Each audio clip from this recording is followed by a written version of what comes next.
Today is April 23rd, 2021. My name is Cristian Doña Rebeco, and I am interviewing Marcos Mora for the Conversaciones Oral History Project, Voces of a Pandemic project at the Office of Latino and Latin American Studies and Chris Library at UNO.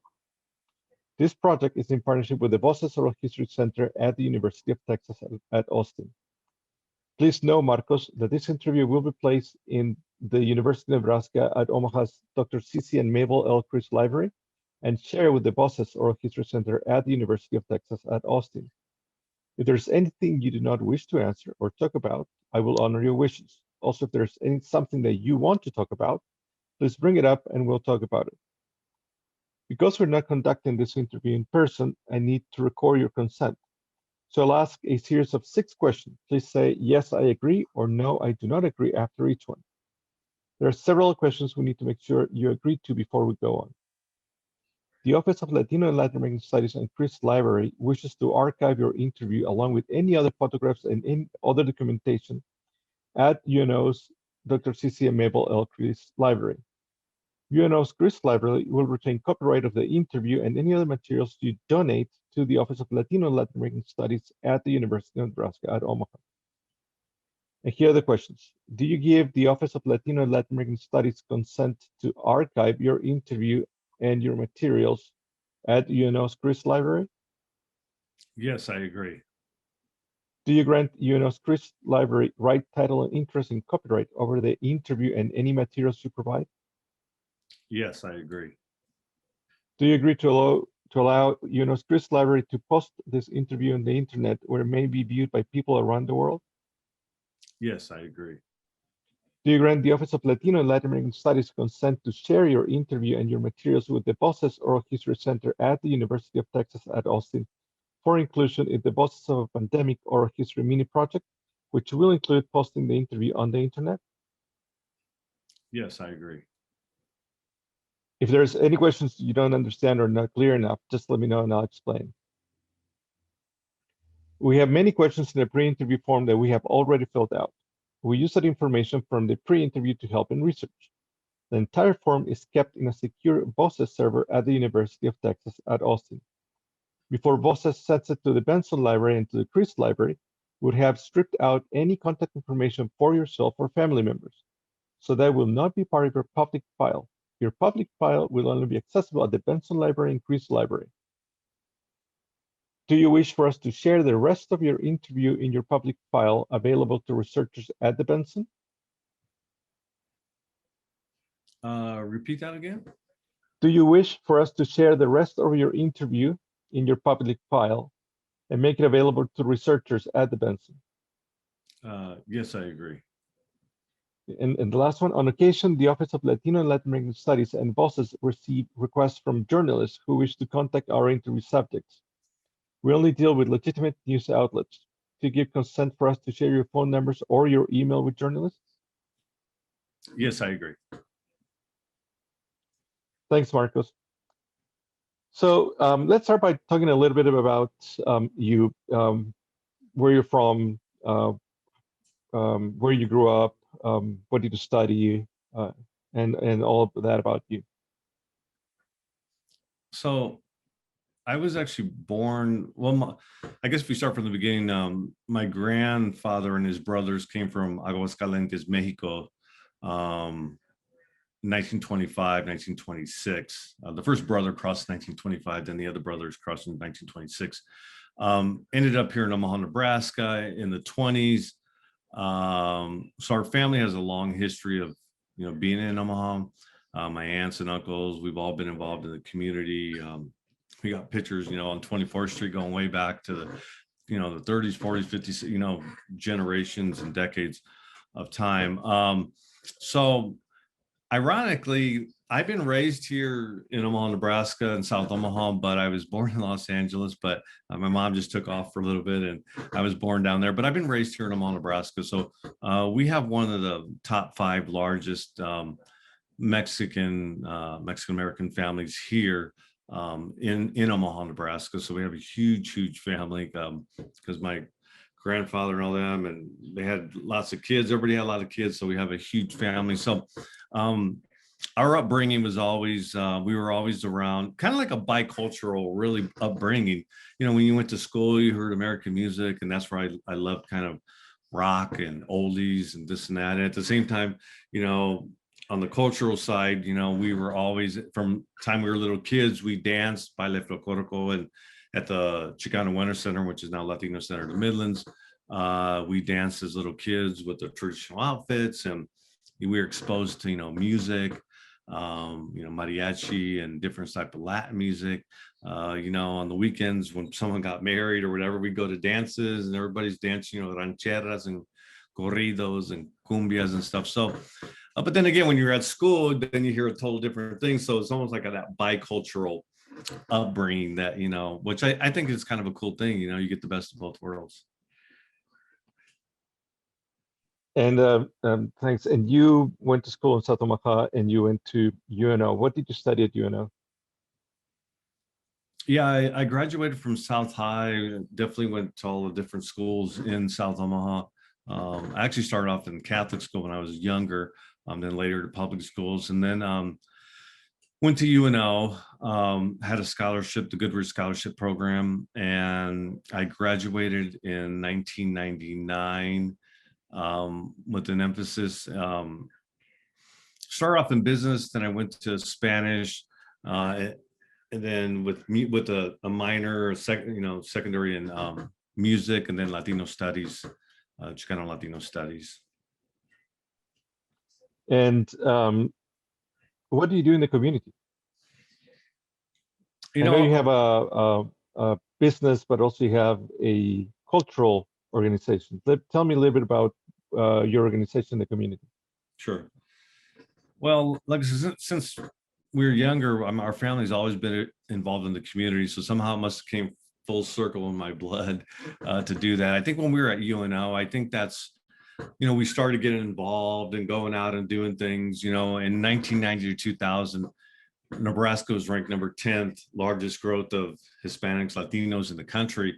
So we started to see that growth and excitement and things were happening. And while I was at UNO, you know, we were involved in trying to get more Latinos to come to the university and working on that initiative and just really going out and doing as much as we could. And from there, my goal was to work with the university to continue our outreach and, you know, more for Latinos to empower having more, you know, people coming to the university. But then I ended up starting a company because at that time, because of that growth, we started the Perico, which was it was the first bilingual newspaper.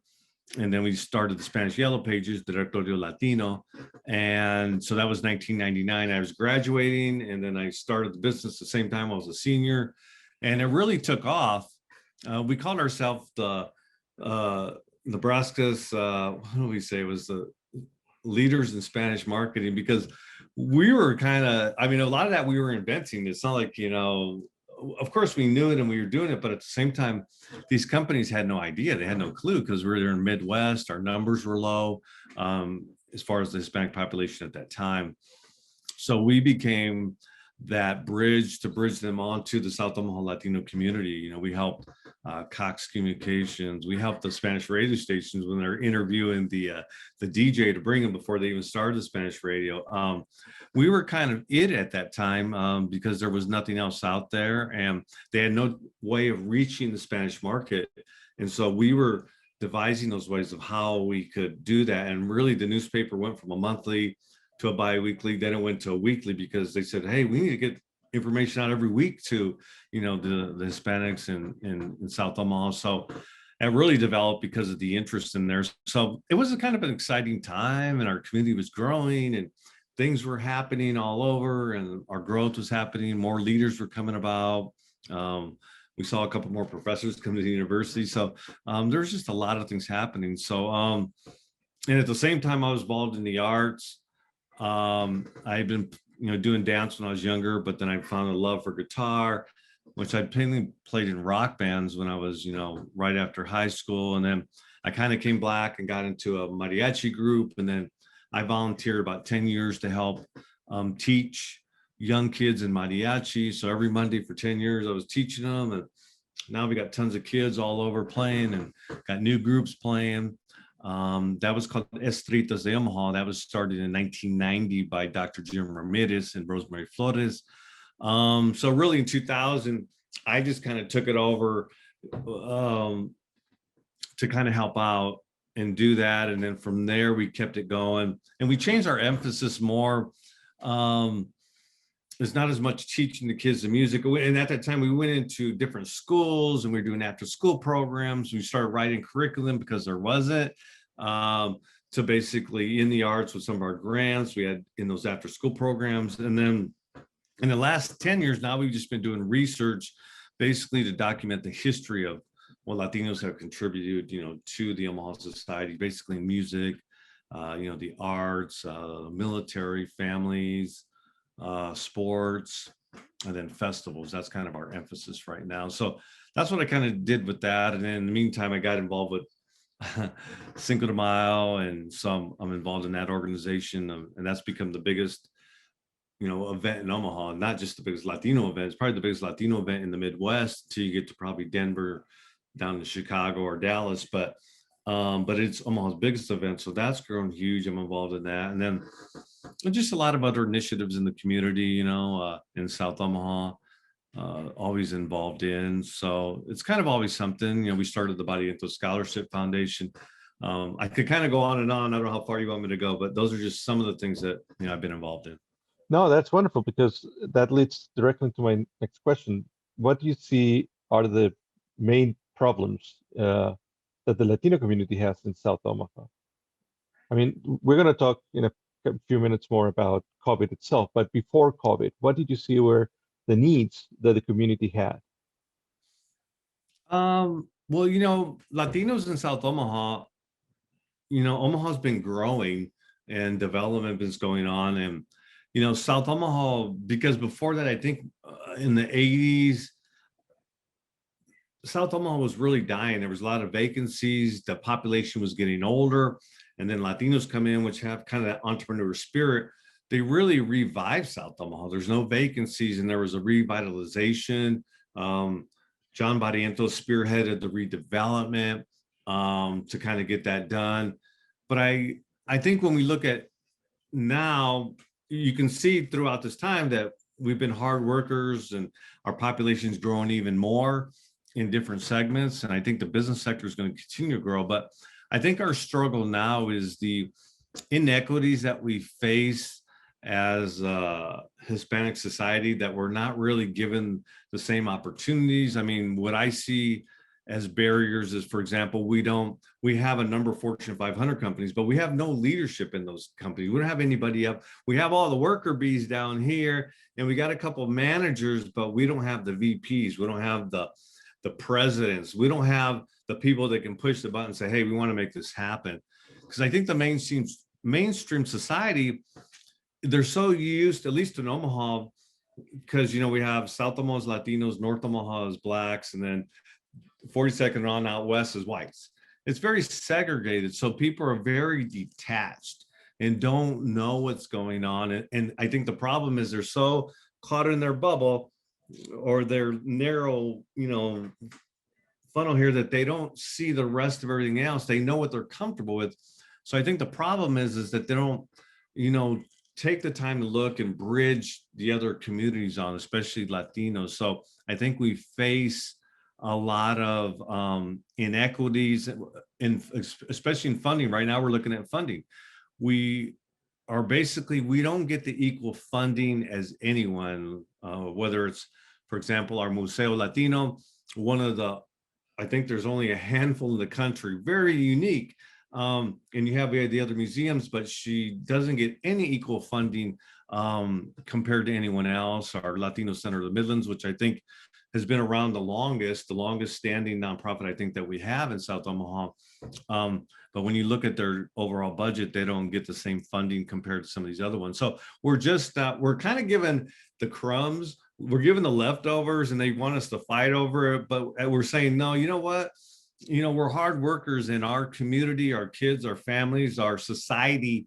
We need that equal funding to do the same quality of work. and programs as everyone else, because without that funding, we cannot get to that level. So I see that as a true obstacle. And of course, there's been racism. I mean, we don't hear a lot of talking about racism. We don't see it blatantly out there, but I mean, I know my grandfather and his brothers faced it. My uncles have faced it. My father told me he was at the fire station. He faced it, you know. In the Navy, we faced it, but we don't always talk about it. We don't always have it out there. I faced racism as a young kid, you know, being called a spick, a beaner, a taco, you know, getting chased by, you know, big white bullies or whatever it may be. So, I mean, we had 3 generations of being oppressed and being, you know, discriminated against, but at the same time, we all worked hard. You know, we moved our way up to middle class. You know, some of us went to the military. We did well, despite the maybe not getting. And nobody wants a handout. We're working hard, but at the same time, I think in programs we like to see equality. So I think there's definitely not. We're not all playing on the same field, and I think society's talking about that now. That there was very much inequities throughout society because there's a handful of people that control all that money, basically white men control that money, and that money's not being distributed because they only say, oh, I know that I know that one, I don't know anything about that one, so I'm not going to give it to you. Well, get to know us, because we're hard workers and we do good things. So that's definitely an obstacle, big obstacle right now. Thanks, Marcos. Moving on to the main topic of our conversation, can you tell me, when did you first heard about COVID-19? When I first learned about what? When did you first learn about COVID? Gosh, I don't know. I think through a little birdie. You know, I quit listening to the news and to the TV, the media, because I feel the media is negative, especially towards ethnic groups. The only time they say something about it is negative. So I kind of cut myself off from that world because I didn't want to hear the negativity or they didn't put anything positive about us in the media either. So it's like, well, we're not in it. What's the sense of listening to it when it's just always bad news? So I started just to hear people start to talk about it a little bit, this and that, you know, COVID, you know, and then I think when you started really see more action done, then it came a little bit more prevalent that it's like, oh, okay, this is real. I better go back onto the media and check. So then I quit it. My goal was I didn't want to look at anything anymore. And so then I had to start looking again to kind of get updates. And what was your first, once you got these updates, what was your first reaction?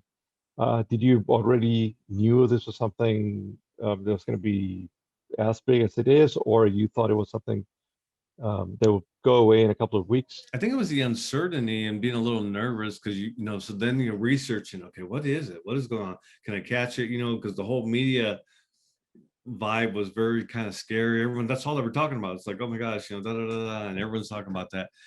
So you want to know what exactly. So I think there was a scary point, I think, for definitely the first month, because no one was really sure, maybe a month or two, and just afraid to touch anything, afraid to do this, afraid to do anything. You know, I remember the first time I went to a hotel room, I was scared to touch anything or to do anything because we just didn't know. I was like, oh, can I sleep here? I mean, that was just a whole paranoia. That whole paranoia was just very, you know, it's not good for anybody. So yeah. And the first cases, local cases in Omaha came in early March. The school closed shortly after, closed, but then that's very close to the biggest event that you've mentioned, right? Cinco de Mayo in South Omaha, that you coordinate. How did you adapt? What were you thinking when you saw what COVID was producing and that you were coordinating a very large mass gathering? Yeah, you know, well, with Cinco de Mayo, I'm basically per se like an event coordinator in marketing. That's what I do. I do some real estate on the side, but event management is what I do. So, hey, you're saying you can't do no events. Well, shoot, that just shuts me out. You know, we start working on our event in like July. We're planning by December, we got the whole plan. By January, we started executing. March, the week when they just shut everything down, we were just getting ready to do our first event and it got all shut down. You know, we basically had already had, we had already accumulated a lot of expenses. We already spent a lot of money. So, just like everyone else, we're trying to figure out, oh my God, what are we going to do? Talking to people in Omaha, talking to the other events in Omaha, what's everybody going to do? So it was always, and we're still talking, what's the next step and what's going to happen? I think the uncertainty is because nobody knew. We're all talking to each other and nobody ever had the answers because there was no answer, because we're just waiting for the whole thing to clear up, the COVID thing. But economically, it definitely impacted us. I would say it impacted South Omaha in my organization, other ones worse than others. And why? Because again, back to funding, equal treatment. We weren't given the same treatment, and I can give you an example that I know one other festival that was doing something and it was right at the same time. They had to cancel it. I think they collected 100,000. They only had to give back like 5. That we were about the same ballpark. We collected about 100, but almost everybody wanted their money back, or they wanted a credit. It's like, well, hold it. How are we going to survive? I mean, we already accumulated the expenses. We already, we can't. We weren't treated the same as the other event. So why were we treated different than everyone else? And then when we went to look for funding for virtual events, I was talking to all the organizations around town. They said, oh yeah, we're doing that bad. Our funders are supporting us, or, they're taking care of us. They're still continuing to give us funding. Us, zilch. We just got totally cut off.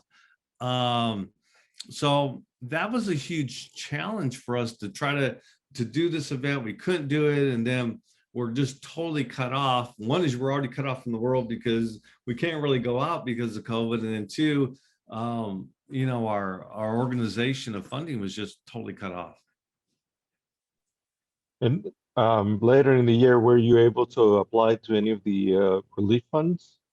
Yeah, we were. Going throughout the year, we ended up doing a couple of virtual events, but again, not well received from supporters.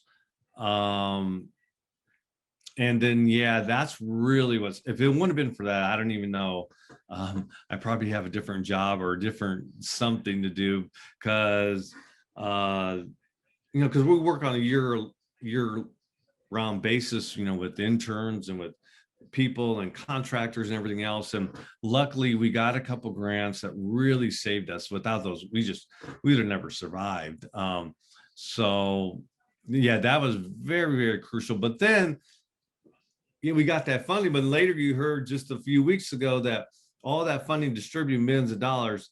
Well, most of it went to the big guys again. And, they've already got funding. They got millions, they got foundations, they got, people with millions of dollars that give them money all the time. They took the majority. And then again, all the minority groups just got the leftover peanuts that was left, which, we could have all used a little bit more, but they gave all to the, to the bigger mainstream that always get all the money anyway. But luckily we still got some, it got us by. And we're still struggling now. I mean, we're a year later and we're still not getting, anything close to funding, for an event that we are going to do in person. We're doing a virtual event, but we're still not getting, equal funding. Thanks. Yeah, I was going to ask you about that. And we are 2 weeks away probably from Cinco de Mayo. This year, how did you plan it? Did you plan to always have it virtual, or did you plan to have it in person? Well, we didn't know. I mean, we were meeting with all the main festivals in Omaha. We've been meeting like once a month or once every other month. And then we've been meeting with the doctor from UNMC that's kind of consulting us, telling us, here's what's going on, everybody. Here's what we think. He gave us his opinion. And, through, again, at the early months, we really didn't know. As time started to get past and it looked a little bit better for the COVID side of it, so it's like, oh, okay, I think maybe we can see through the clouds a little bit. We start getting a little clearer picture. Then we start planning a little bit more. So we moved based off listening to the doctor tell his analysis of where he thought COVID was going, how fast to be with vaccinations,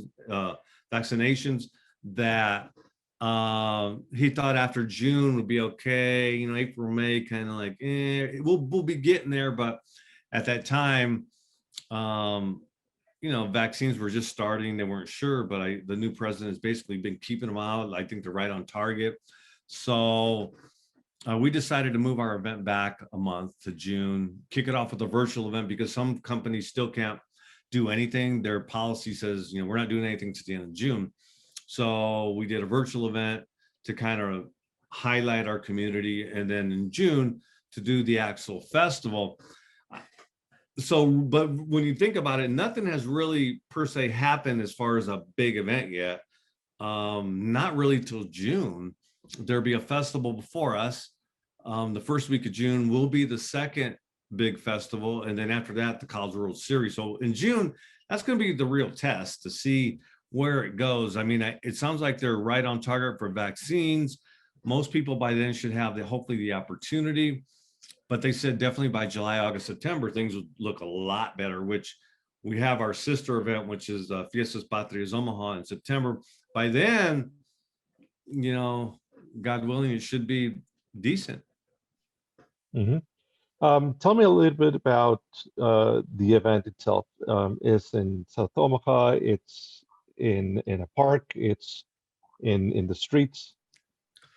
Well, it's always been traditionally, we have actually a photo of my grandparents back, I think in the 1930s.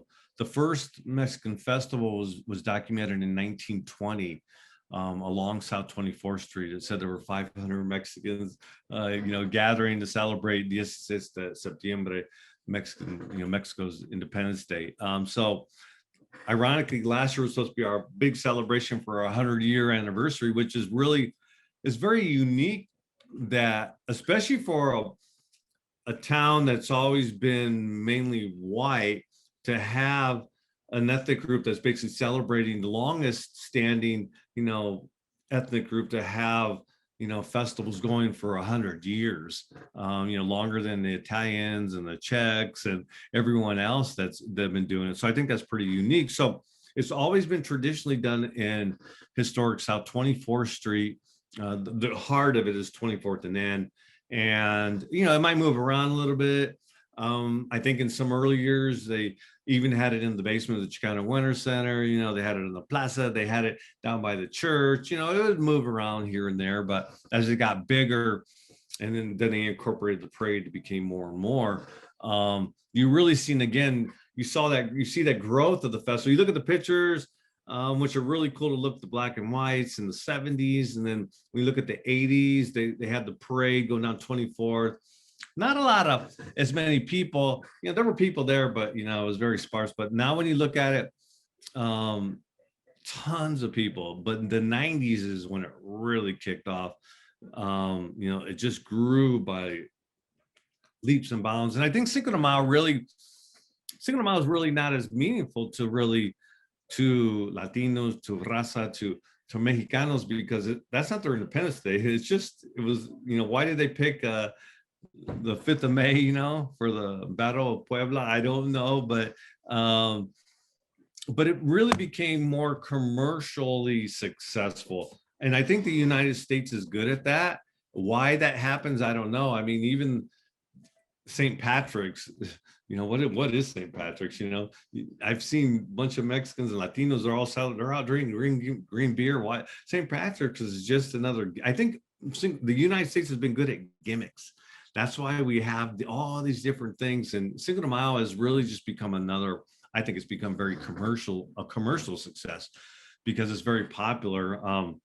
I played for the mariachi, and we get tons of calls for May 5th. I mean, we'll play, one year we played in the morning from 8 in the morning till 12 midnight, nonstop, every hour, boom, boom, boom, boom, boom, boom, just playing. Why? Because everybody wants to do something. Everyone's trying to get in on it. Everyone's trying to capitalize it. I had a Greek restaurant wanting a mariachi group, because that's the way, the kind of the American way, right? Let's capitalize off this and that. So Cinco de Mayo has become a commercial success. So with that, now in 2019, we became the largest local Omaha event, basically having 250,000 visitors from about a six state range.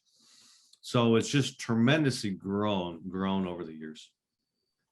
And now that you're going to have it in June, are you thinking about doing social spacing or asking for if people were vaccinated to attend? How are you including those things into the in-person event in June? Sure. Well, anybody that's doing an event is still required to give a COVID plan to Douglas County. So we submit our plan, it's been approved. A lot of questions asking, what are you going to do? So we're hoping one is it gets better, but we'll still have a plan in effect in case, things aren't better. So one is everything is going to be spread out. There's going to be, every booth will be 10 feet apart. So you have one booth, normally they're back to back, right together. So we'll have every other booth, 10 feet. We'll also have it enclosed. So we'll have like masks. There won't be mandated, but it'll be recommended, or we'll have the option. Here's a mask if you need one. So they can do that. We'll have signage saying, hey, if you have fever, or COVID, we're not going to take everyone's temperature, but we'll have signage saying, hey, maybe you shouldn't come in. So recommendations, hand sanitizer, we'll have sanitizer stations all over. And, anybody that's, we'll have a kind of like a health area. So that if anybody needs anything, they can go to that. If they want to get checked or whatever the medical need will be. So we'll definitely have some protocol in place for that. And what are your expectations in terms of attendance? That is a really good question because we have no idea. We talk about it. I mean, one is it could either be, steady and kind of slow, or it could just be everyone kind of, ever seen those movies where everyone's yelling, everybody's like, I want out. That's like they want to go do something. Everyone's tired of being locked up and we want to go, do something. And we think it's going to be the latter, that everyone's just going to be out there and it's kind of maybe be more packed than we thought. I mean, if you look at South Omaha now on a Sunday, it's jam packed. I mean, there's no parking spots. There's cars waiting to go down the street. There's people at the shops. There's people at the food places. And that's just on a normal day. And I've seen the same thing in the old market. There's tons of people like on the weekend when the restaurants open, boom, there's a waiting line. So, I think by then it should be getting better. If it's a beautiful day, there's probably going to be a lot of people out. Okay, thanks. You mentioned that at this now South Omaha is packed. People are, going to restaurants and everything. Was this the same throughout the year, or was there a time when South Omaha really became empty? Or at least South 24th Street. No, I mean, everyone was hurting. We did, when was it? Like right around, it was right around May, because remember, we didn't have the festival. And of course, the press was interested. So we did some interviews, and we actually did an interview with the TV station at one of the restaurants, Michoacana, and there was nobody in there. I mean, just nobody was really coming out because there was still so much uncertainty. People were scared. So, you didn't see, people might go get their essentials, go to the grocery store, or go get whatever, but everything else, everyone's a little nervous. So, the luxury of going to a restaurant was kind of, I'm not sure if I want to go there yet. There's still people that still haven't gone to a restaurant, but, and unfortunately, that interview, the one person that I knew that passed away from the community was actually the guy that did the interview. From La Michoacana, he ended up getting COVID and passed away. So, but we did that interview just to kind of address, hey, what's going on in South Omaha? And yeah, definitely businesses were struggling. And he said his business was struggling. And look he was working in a public place. I don't know how he got it, but he ended up getting COVID and unfortunately passing away. He had 5 kids. Yes. And from your perspective,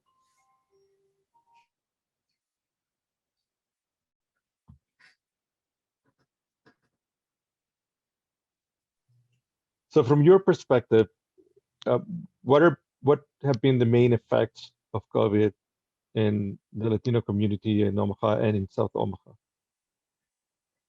Well, because you got to remember the income level is lower, right? So we're those essential workers. Not all of us. I mean, there's a handful of sort of professionals and we can work from home and do whatever. But then, if you look at any restaurant, those are usually the cooks, the cleaning staff, the just all those essential workers at the grocery stores, not maybe everywhere in town, but at least the ones in South Omaha. So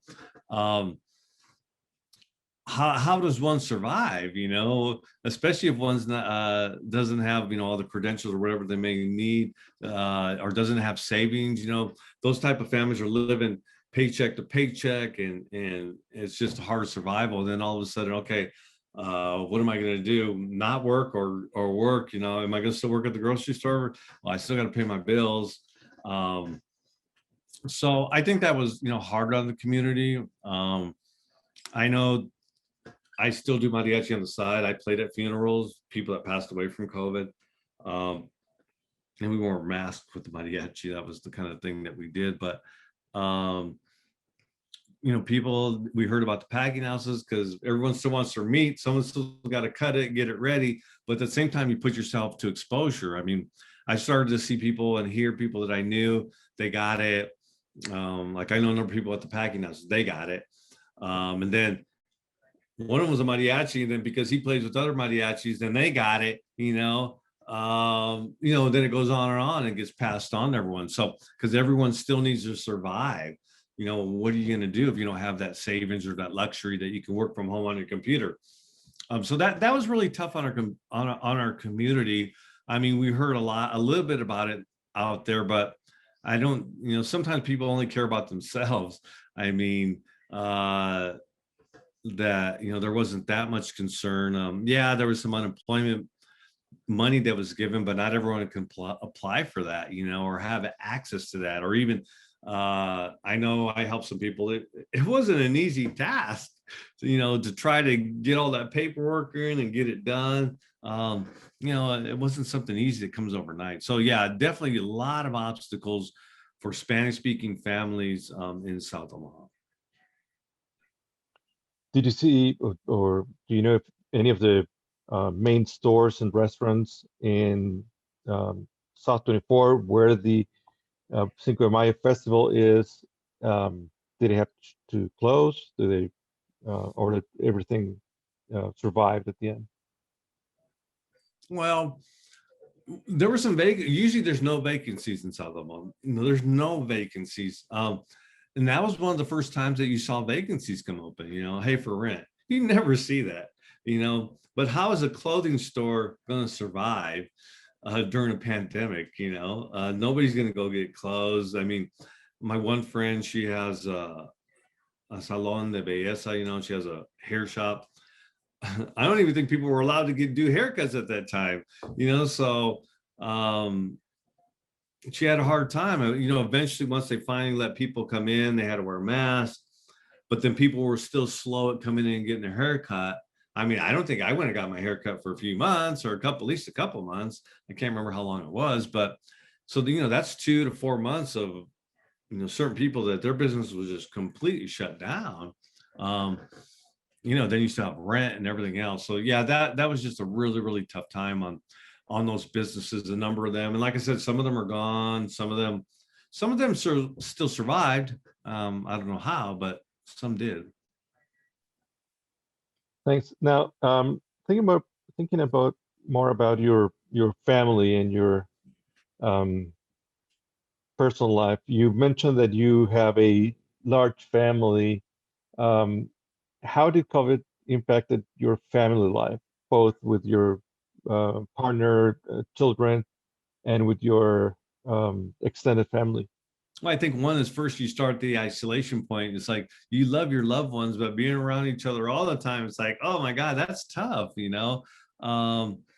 But I think there were some good things. The tough was always constantly being, stuck in the house. But then the second thing is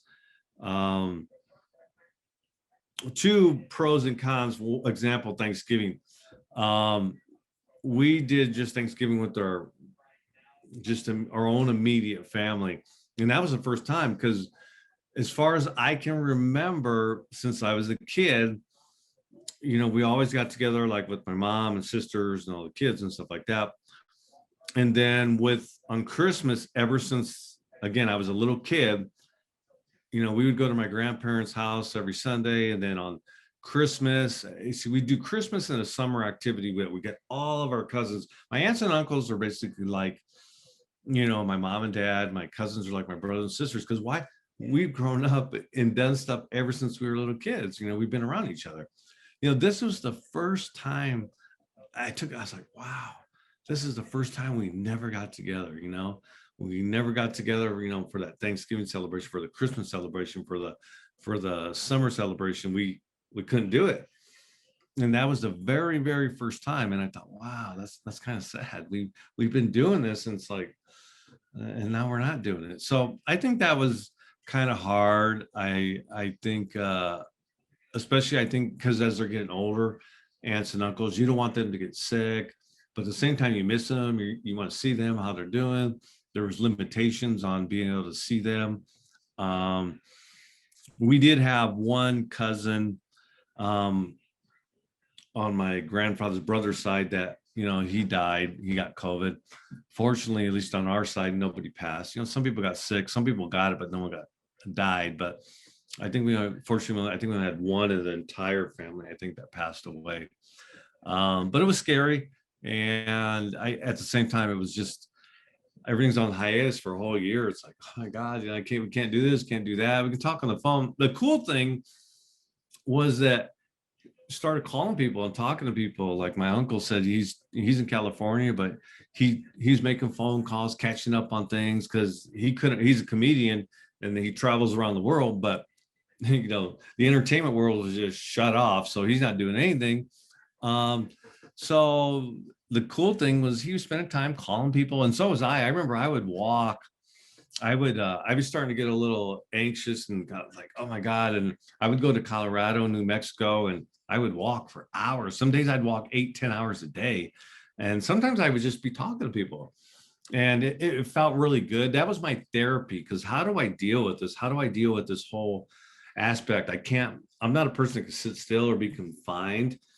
So my therapy was playing a little bit of music. That's always been my therapy, to kind of write a song or play. And that really released me. Then the other thing was being in the sun and walking. And then I would talk to people. I'd walk for hours and call people, hey, how you doing? And just talk. And that felt really good. So I think we all had to adapt to the good and the bad of what was going on. Mm-hmm.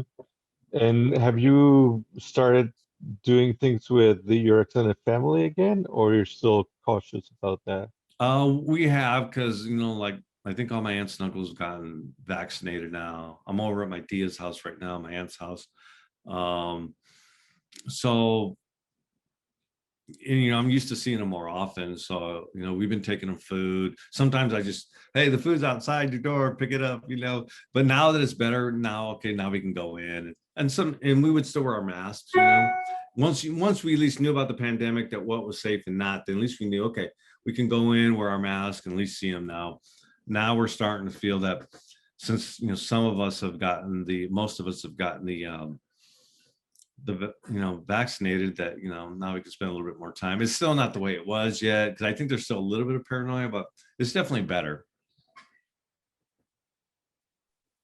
Going back a little bit to the community, what you just told me made me think of something. You mentioned that there's inequalities in the city, and South Omaha is not as well funded as other areas of the city. Was that the case with the vaccines as well? Did you see that there were less vaccines? People had less chances of getting vaccinated compared to the rest of the city? I don't really know, because I never really researched or really analyzed how many stations are in this area, part of town, that one. So I couldn't adequately answer that. I do know that One World played a huge role from the beginning.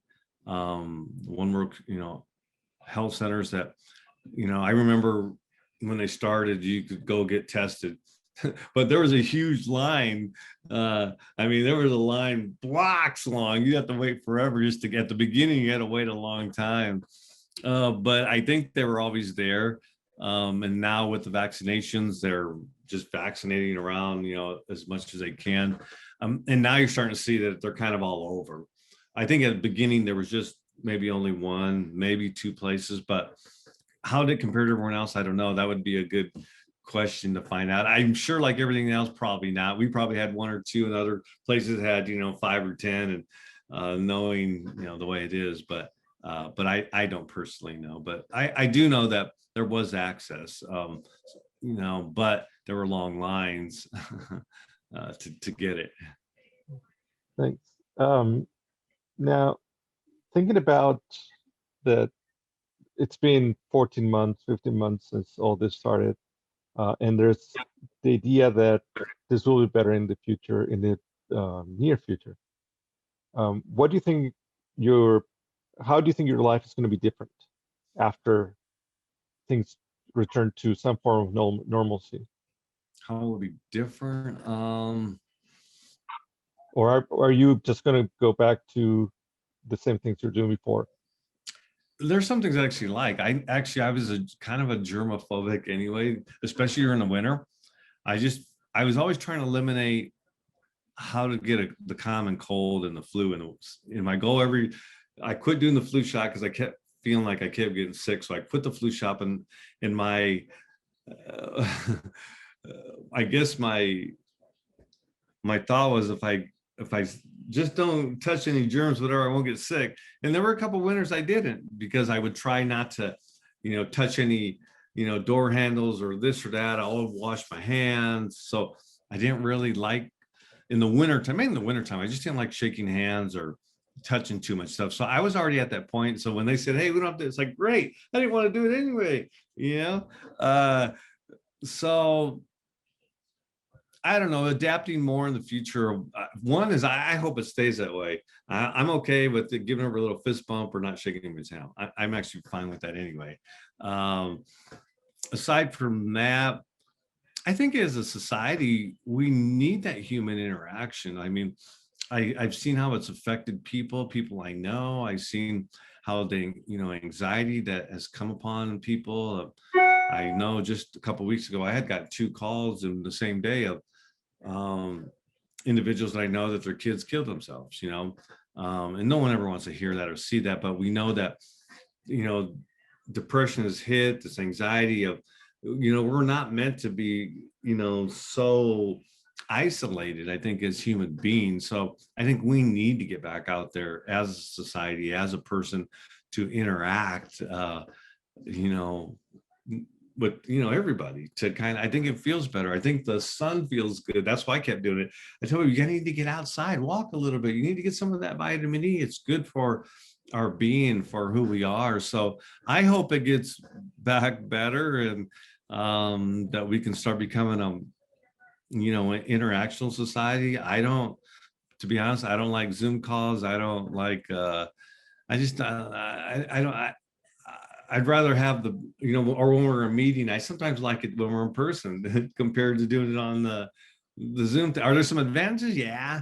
I think there are. So you don't have to drive there. You can do a couple of things at the same time while you're on the, we're all multitaskers. So I think there's going to be pros and cons. I think they say, will it ever go back to normal? Probably not, because there are some good things. I know, like the city, we always have to file this permit. And, we have to go there, we got to give them the app, we have to go up there, then we have to go downstairs, got to get to the cashier, then we have to go back upstairs, give it, and then we got to mail it down to the state, then we got to wait for the state, then we got to pay them. That's like a 5-step thing. Man, I did it. I swear I must have only spent maybe an hour, and I got it all done. Now they're all doing it. It's like, you guys need to continue this. This is way more easier to do this over the phone, to send you by email, you approve it, we pay with the card, boom. I think there's stuff that definitely they could implement that I think cuts time, saves time and money and processing. Keep it. We don't need to go do that in person. Those kind of things, yeah, let's keep doing that. Wonderful. You have children in school age, right? Right. How did you see this impacted them? Well, I think for any youth, including my own, the lack of opportunity, they've started to become a little bit antisocial, where they just don't want to go do anything. And they didn't want to go back to school, and we're like, nah, you're gonna go back to school. You need to interact. You need to do your bodily functions and move. You just can't keep sitting on the computer, with this. It's not healthy. I don't believe just, a human being is actually, from what I read, we're not meant to sit in a chair for that long. We're supposed to be moving and doing this and that and whatever it may be. But I don't think it was healthy for them. So I think it was definitely adjustment, and we continue to push them to be better, to have a balance, to do that. But I think it's always a challenge, and I'm sure for every different kid it's a different level. So taking each individual and each child, youth, to kind of work at where they're at. So I think there were some definitely challenging points, but I think the good thing is I think we survived. We got through it, and we did some trips too. Just went to the mountains and did some hiking. And the good thing is I got them to exercise more. It's like, no, you're going to exercise. You're going to do this and do that, and everybody's exercising. So that's the cool thing. We start playing games. Okay, we're going to do this. We're playing for push-ups, whatever it may be. So yeah, and they're all actually doing good in school. They're all getting A's and B's. So, but I want to see them now out. And the only thing that I think the disadvantage is they're not involved. They weren't able to be in a club or in a sport, or like my one boy's in football. He wasn't in football again. I think they need that. I think, and then if you're going to try to get scholarships, you need that extra outreach, to be doing stuff. So I think next year, unfortunately they're younger. I feel bad for anybody that was a senior in high school, a senior in college. It's like that last year, man, it had to be detrimental. One is you're going out to get a job, or two is you're getting ready to, that had to be terrible. For them, I feel my heart goes out to them. So fortunate we weren't at that stage. So I'm hoping hurry up and get back to normal, so my kids and any other ones will have a better future, to be out there. Thank you. That's really interesting. So those are my questions. Are there any questions that I didn't ask you that you thought I would have asked? Or is there any theme that we didn't touch that you think will be important for us to talk? And you're talking in reference to the pandemic, as far as anything that's kind of, yeah. I think, we're still in the pandemic. Let's see, what are we in? We're in April 2021. It's been a little bit over a year now.